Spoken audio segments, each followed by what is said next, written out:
Kobe Bryant and LeBron James have the two most impressive and maniacal work ethics to ever grace the basketball court. I truly believe that. But upon reflecting on their careers, there's a few distinct differences. And when you think about their careers and how they played out and their work ethics and how their work ethics align with their careers, you can understand why there are some distinct differences and why their careers have ultimately played out the way that they did. Let me explain.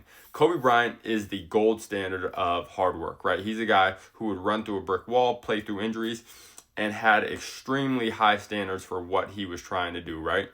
He's on record saying, I worked out 4 days a week just because I know by summer number 4, the separation was going to be so far ahead from my peers that they just weren't going to be able to catch up. I remember my dad telling me about his 666 workouts in the summer, where it was 6 hours a day, 6 days a week, 6 months out of the year, right? Consistently, right? No days off. And it's just almost like his work ethic was a thing of lore, right? But upon enough recounts of people talking about it, you understand that really was Kobe and that really was the work that he was putting in, right? He was a guy who, off a double back-to-back, he's still going to get it up at 4 a.m. and go get his shots in, right? Off a broken finger, it doesn't matter. I'm taping it up. I'm playing through it, right? You saw throughout his career how this manifested, right?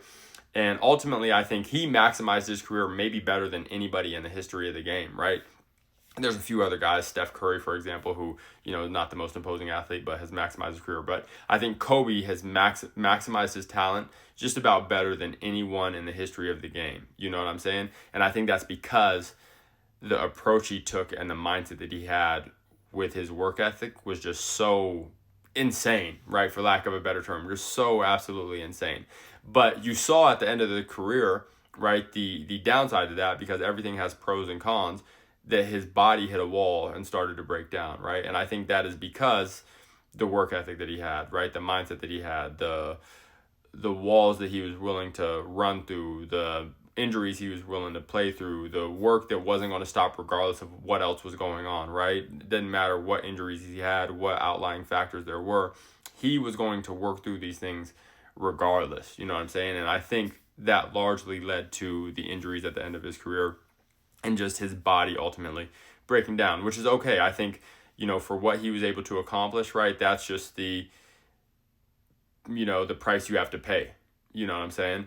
But then you got LeBron on the other hand, who I think is the poster child for work smarter, not harder. You know what I'm saying? And that's not to say he doesn't work extremely hard, but I think we've heard about how his processes are so dialed in, they're so specific. He has a routine for everything, whether he's on the second night of a back-to-back or if he's in his summer, how he's allowing his body time to heal before he really gets into the grit and grind of the off season and his preparation.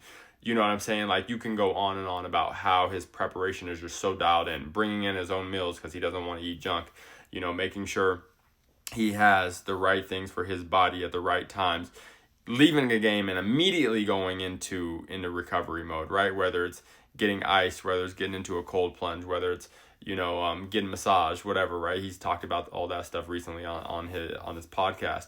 And now I think we understand why he's having so much success so late into his career, right? One, he's an anomaly of an athlete, but two, his preparation and his work ethic is so dialed in and so precise that everything's just in line with where it needs to be every time, every day, right? And he doesn't let himself get out of this preparation mindset and this preparation system that he has in his lifestyle, right? I think even right now, with him being off, right, like his life is still solely revolved around his basketball preparation and giving his body what his body needs day in and day out, right? And that says a lot. And that's why in year 23, he's going to be able to have sustained greatness again, where he's probably going to average 20 plus points and be a highly productive player yet again, right? So I'm not saying one's better than the other. I'm just distinguishing the differences between the two, because I think these two are the gold standard